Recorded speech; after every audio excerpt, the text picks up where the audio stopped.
అప్పులన్నీ తీరిపోతాయి, మొండి బాకీలు తొందరగా వసూలవుతాయి. ఆ 5 మొక్కల్లో మొట్టమొదటి మొక్క తులసి మొక్క. ఎవరైనా సరే ఇంట్లో కృష్ణ తులసిని కానీ లక్ష్మీ తులసిని కానీ పెంచుకోవాలి. అలా పెంచుకుంటే లక్ష్మీ కటాక్షం విశేషంగా కలుగుతుంది. రెండవది మారేడు. ప్రతి ఇంట్లో కూడా మారేడు మొక్క తప్పనిసరిగా ఉండాలి. ఏ ఇంటి ఆవరణలో అయితే మారేడు మొక్క పెంచుతూ ప్రతి శుక్రవారము కూడా మారేడు మొక్క దగ్గర దీపం పెట్టి శ్రీ వృక్షాయై శ్రీనివాసాయై నమః అని 11 సార్లు చదువుకుంటారో ఆ ఇంట్లో లక్ష్మీదేవి గల్లు గల్లుమని నాట్యం చేస్తుంది.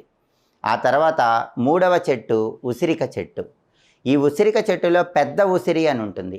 ఈ పెద్ద ఉసిరిని ఇంటి ఆవరణలో పెంచినట్లయితే లక్ష్మీనారాయణలిద్దరి అనుగ్రహము విశేషంగా కలుగుతుంది. ఆ తర్వాత నాలుగో చెట్టు అరటి చెట్టు.